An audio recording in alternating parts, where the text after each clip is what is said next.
giving talks. It's the thing that I do for a living. Gardener's Question Time is I'm now coming up to 30 years this year on it. And the thing I love about it so much is that people ask us questions. You know, many of us experts, happy to go out and talk. Many of them will give the same talk year after year after year, but they don't very good in the questions. I love the questions because when you stop talking and listen, you actually start to learn something. And the marvelous thing, you know, when I went on Gardener's Question Time originally, I was nowhere near as knowledgeable as I am now. But sitting there with the other experts, listening to their answers, you suddenly realize that gardening is not one way. It's a whole series of different approaches. And I think that's what makes it so wonderful. Next, as to what I love doing, well, the thing that I like most is that most people think of gardening as a set of chores. It's kind of been made into this by Chelsea, which is, it's a bit like a show of impressionist paintings. It's not really a set of gardens that you can make for yourself and have looking like that. Nothing wrong with it, but it's kind of put forward as this arbiter. It's a bit like we all wanted to have one of those skinny models from the catwalk as our girlfriend or wife. Yeah. As you may have noticed, I've got a whole series. The one that I recommend most is no work gardening, because this is what I say. People think of gardening as a series of chores. It's been put forward like that. Most of it is correct. In the same way that if you ask Michael Schumacher, how do you pass cars, he would say how he does it on the Nürburgring. He wouldn't actually say mirror signal maneuver, which is what you need to pass the test. And this is the problem in gardening. Most of the books and much of the advice was written by head gardeners. Yeah. This infers under gardeners. And indeed, many of my talks, I welcome them and say, it's nice to see we have some head gardeners in tonight. And thank you for bringing your husbands.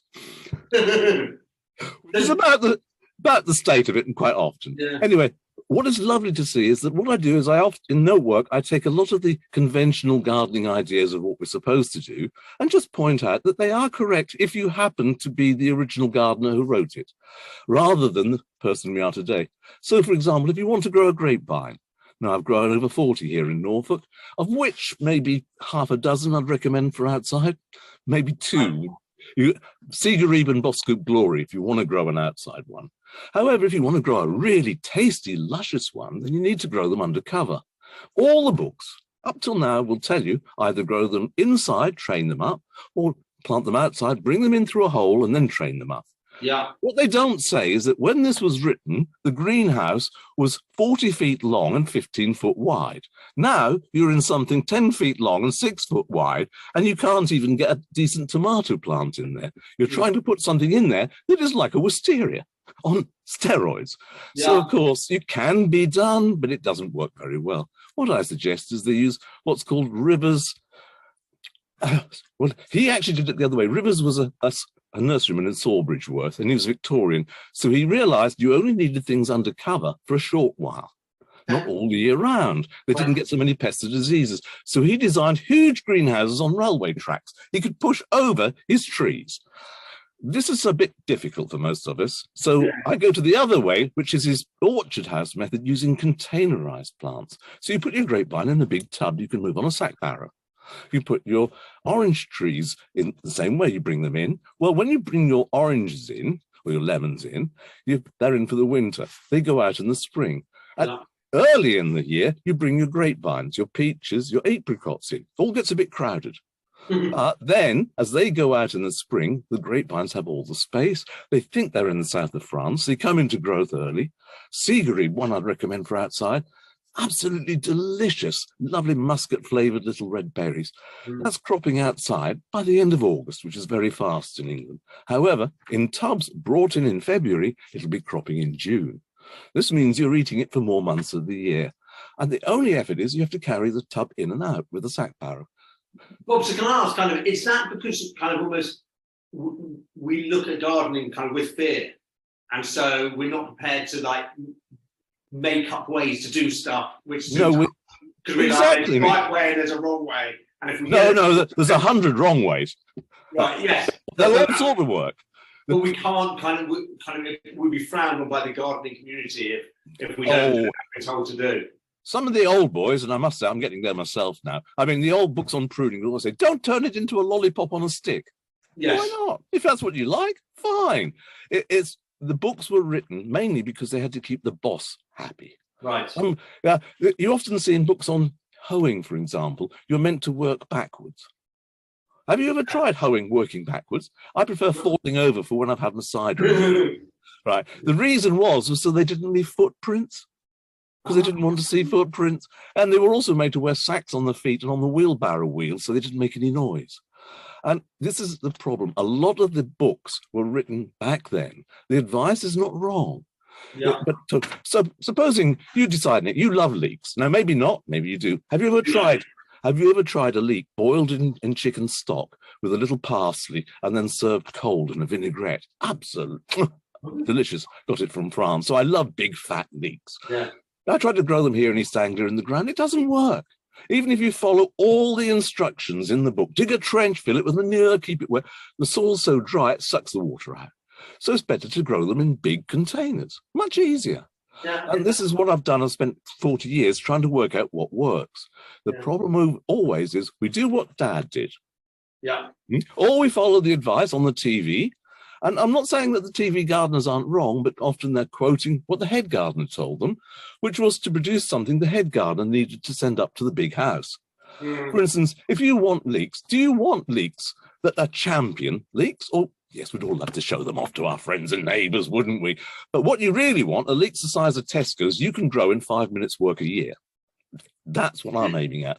So are there, like, you're a well-travelled man who's seen all different countries and how are there countries who do this better than we do? Are they kind of... Oh, yes. Around the world, everything has grown better somewhere. I mean, I'd love to go and find the best pineapples in the world, the best watermelons in the world. I think I know where to go. Just can't stand the plane flights anymore. In fact, I much prefer I started doing gardening cruises, and I much prefer those. It's civilized. When you arrive at the cruise ship, everything's started. You don't have another 5 hours to mess around farting around in the airport. Really brilliant. Is there stuff we could be learning from those countries about how better we do it? Oh, absolutely. And this is the thing, is gardeners, you start with something you like, and then you start using other methods on it till you find out what really works really well for you. The problem is we all take on too much. And again, we're encouraged to have these Chelsea gardens. We're encouraged to have vegetable gardens that are ready for show. You know, it actually helps if you don't like parsnips, Brussels sprouts, and beetroot. Because then you have to grow a row of each of them, or the good old boys won't reckon you're a real gardener. But if you don't like them, you won't spoil it by taking one out of the row, which is really what it seems to be about on many allotments. It's producing the appearance. And again, I'm trying to get back all the time to practicalities. How can you actually make this easier on yourself? And don't grow, you know, there's a lot of pressure nowadays for growing things that are healthy. Yes. Did you know there's no nutritional value whatsoever in a row of spinach? Oh, really? No, you've got to cut it and eat it. You've got to cut it and eat it. Okay. Trouble is we grow the stuff and we don't really like it. We don't take it home, but at the end of the year, it goes into the compost heap. One of the things I love, and this is a lovely quote, is be a vegetable grower. You bury your mistakes every year. I love that. Yeah, absolutely. But there's no problem with it. So sometimes something fails. Doesn't matter. The point is, are you getting what you wanted? Are you doing it a way that makes it easier for you? You see, the books all make you feel guilty if you don't achieve great success, and success is often what it looks like. No, success is having delicious stuff on your plate. And a simple thing, most of the books, and nearly always, if you're going to start gardening, they immediately start talking about growing vegetables. Nothing wrong with that, except actually, if you're young, about to move home in another 3 or 4 years, about to have children, then actually growing vegetables is rather labor intensive, takes 3 years to get the soil into good heart, and actually it's relatively skilled because you're sowing and planting and weeding and it all needs to be kept up to date. No, stick a fruit cage in. Anybody can make a fruit cage, not difficult. The construction's simple. Put in black currants, red currants, gooseberries. And even if you don't learn to prune them, they'll still fruit. Strawberries. Now, tell me, which is it easier to get down a child of any age up to 80? Another pound of lettuce or another pound of soft fruit? Right. Exactly. This is the whole thing, is go for what is easier to achieve.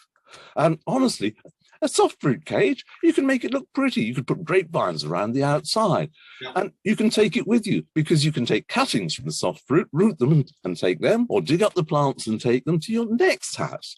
And this is the thought. You see, none of us move into somewhere and stay there for the next 50 years. Well, some do, but most people move regularly. And so again, the books, the advice is all written as if you are going to be there in perpetuity. No, you're not. You're going to move. And this is what I've been trying to get my head around for the last 40 years, is making gardening something that you can just pick up and do a bit of, not something that you have to actually devote. I now, of course, devote every hour of the day for 40 years to it. It should be a hobby, and it should be a fun, and it should be everything that you want to. Anyway, some of the things that are newer, I've developed a way of making birds' nests, bird boxes, out of papier-mâché. It was actually from a German count called Berlet, who noted that the birds that we like, the little ones, most like a woodpecker's nest. A woodpecker's nest does not resemble a cubical wooden box, right? A bird box is not what they're looking for. They're looking for a hole in a tree. He turned them out of logs with a lathe. Bit difficult. However, I came up with the idea of making them around a former, which can just be a 2-litre plastic bottle, with papier-mâché. Amazing. And you can make a book. And I do a talk on wildlife, which I bring this one out. Now, one of the things about it is, have you got children, Nick? Yes, I do. How old are they? One's 13 and one's 10.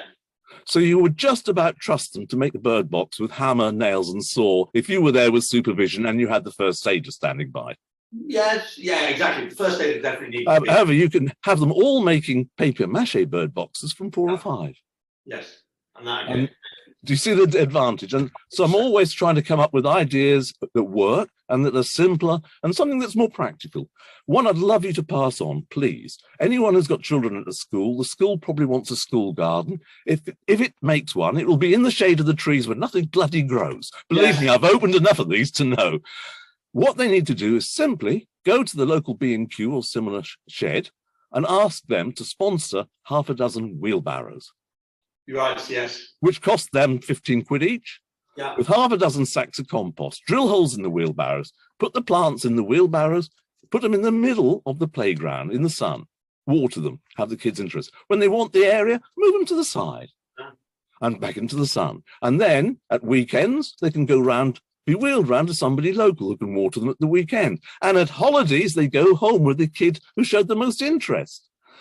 Much easier than trying to make a piece of ground. I love it.